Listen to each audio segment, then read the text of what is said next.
यदि तुमने मुंडमंडल के रहस्य को बिना ज्ञान के प्राप्त कर लिया तो उन्हें कभी मुक्ति प्राप्त नहीं होगी, और इसके विपरीत इन्हें मुक्ति दिलाने की प्रक्रिया में तुम स्वयं कालचक्र के भंवर में फंस जाओगे।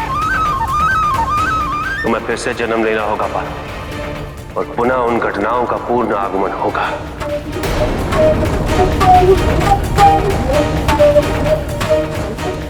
महादेव के कथन का क्या अर्थ था?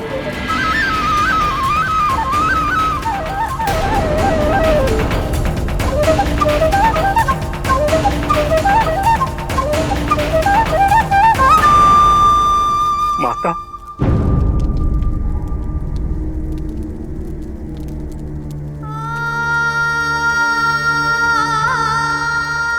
कहीं हम अपने पत्नी धर्म से भटक तो नहीं गए नंदी?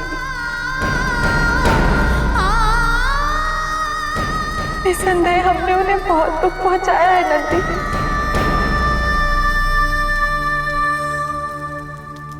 क्यों हम अपनी जिज्ञासा को नियंत्रित नहीं कर पाए? माता, मैं इस योग्य तो नहीं हूं कि आपको उचित अनुचित का भेद बता सकूं, किंतु मैं इतना अवश्य जानता हूं कि उन अतृप्त आत्माओं की व्यथा से महादेव भी युगों युगों से विचलित और विषादग्रस्त है। उनकी पीड़ा की तीव्रता से वो विलाप करते हैं माता।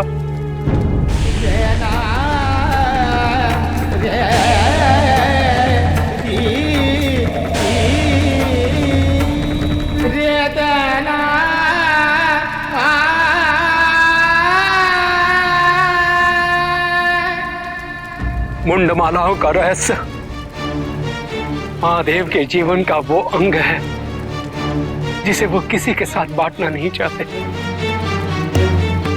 और इसीलिए उन्होंने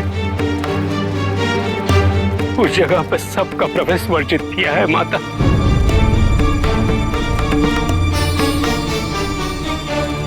यदि आपने उस रहस्य को अनावरित करने का हट नहीं त्यागा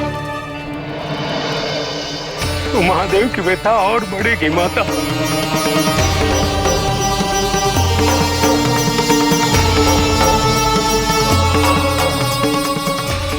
सत्य कह रहे हो नंदन, हमें अपनी भूल का आभास हो गया है और हम इसी क्षण महादेव से क्षमा मांगना चाहते हैं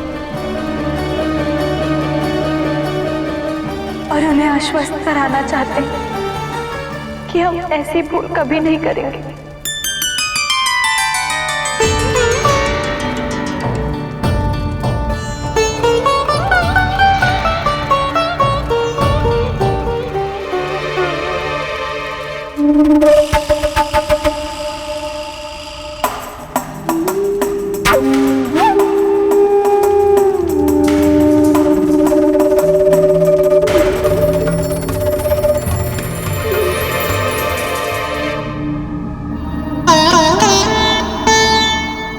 मुझे इतना तटस्थ होकर पार्वती से वार्तालाप नहीं करना चाहिए था। वो अपने परिवार से दूर अपना सुख, ऐश्वर्य सब त्याग कर कैलाश में मेरे साथ जीवन व्यतीत करने आई है,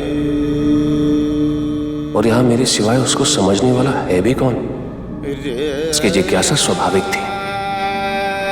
मुझे शीघ्र ही उसे तंत्र ज्ञान प्रदान करना है, जिससे उसको इस रहस्य के गुड़ तथ्य को समझने में कठिनाई ना हो।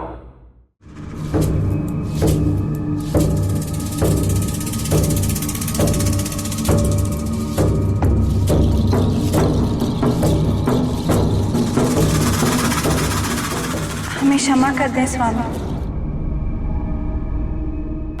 आपका कथन पूर्णतः सत्य है। हमें आपकी इच्छा के विरुद्ध हट नहीं करना चाहिए था। इससे पूर्व भी हमने आपकी इच्छा के विरुद्ध जो कार्य किया उसका परिणाम जग विदित है। हम इसकी पुनरावृत्ति नहीं करना चाहते। तुम्हारे तर्क पूर्णतः उचित है, इसीलिए मैं तुम्हें तंत्र विद्या के ज्ञान से सम्मुख करवाऊंगा।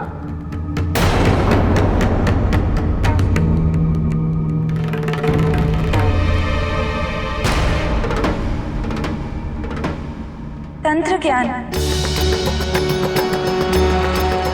नहीं नहीं स्वामी, हमें आपके तंत्र ज्ञान की कोई आवश्यकता नहीं।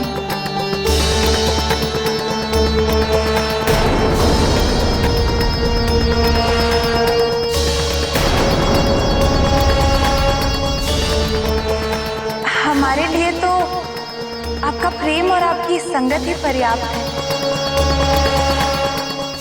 आपको पाके हमने सब कुछ पा लिया है स्वामी, अब हमें और कुछ नहीं चाहिए। मैं तुम्हारे विचारों से अत्यंत प्रसन्न हूं। आओ, अपना स्थान ग्रहण करो। नहीं स्वामी, हमारा मन बहुत विचलित हो रहा है। हमें अपने साथ कहीं दूर ले जाने की कृपा करें। क्यों ना हम मानसरोवर चलें? वहां एकांत और शांति है। अवश्य। तुम्हारे मन की शांति के लिए मैं तुम्हारे साथ कहीं भी चलने के लिए तैयार हूं। तो फिर विलंब कैसा? चलिए प्रस्थान करें।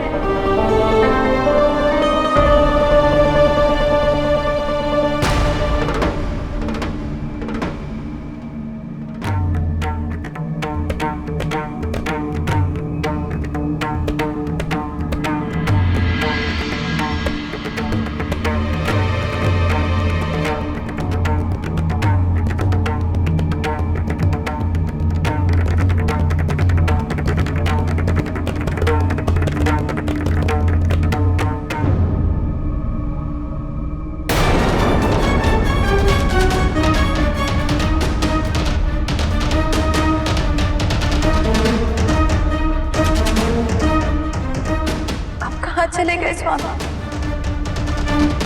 बिना बताए? असुरराज, हमने अपनी योजना के अंतर्गत बड़ी सफलता अर्जित कर ली। हम अति प्रसन्न हुए तुम्हारी इस सफलता से। अब इस योजना की पूर्ण सफलता हेतु हमें पार्वती को कैलाश से यहां लाना होगा। और ये उस समय संभव होगा जब वो महादेव को ढूंढ रही होगी। इसके लिए तुम रक्त बीज को अपने साथ ले लो। तत्पश्चात पार्वती हमारे अधीन होगी और महादेव जीवन भर पार्वती रूपी लेखा को अपनी धर्मपत्नी मान के जीवन निर्वाह करेंगे। माता, महादेव कहीं भी नहीं मिले और किसी को भी उनकी सूचना नहीं है।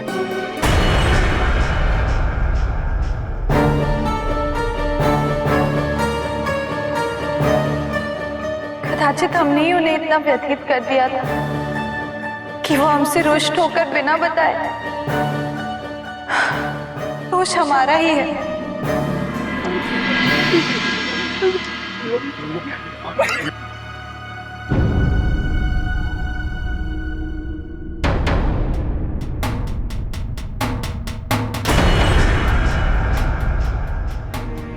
माता, आप मानसरोवर से लौट आई? मानसरोवर से? हाँ माता, हम सब ने आपको महादेव के साथ मानसरोवर की ओर जाते हुए देखा। मानसरोवर की ओर? महादेव के साथ? हाँ, हम लोग ये धतूरा एकत्रित कर रहे थे और आप महादेव के साथ मानसरोवर की ओर। हाँ। किंतु आपका इतना शीघ्र लौट आना कैसे संभव है? प्रतीत होता है कि आज आप सबने भांग का कुछ अधिक सेवन किया है। माता यहाँ से कहीं नहीं गई है। नहीं गई तो फिर? नहीं नंदी, आज तो हम सब ने भांग का सेवन भी नहीं किया है।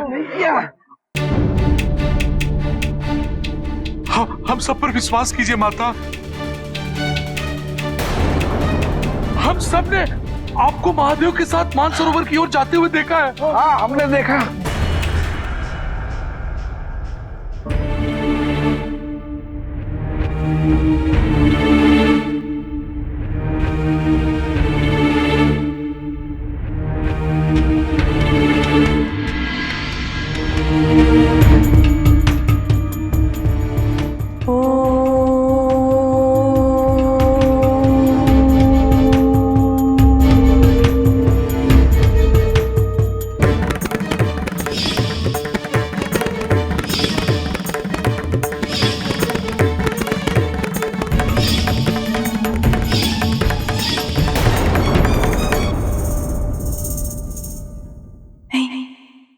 संभव नहीं है। महादेव किसी पर नारी के साथ?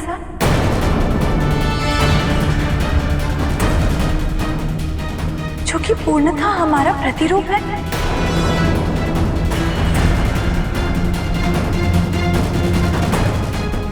किंतु हमें पता लगाना ही होगा कि वो कौन है जो हमारा रूप धारण करके महादेव के साथ छल कर रही है।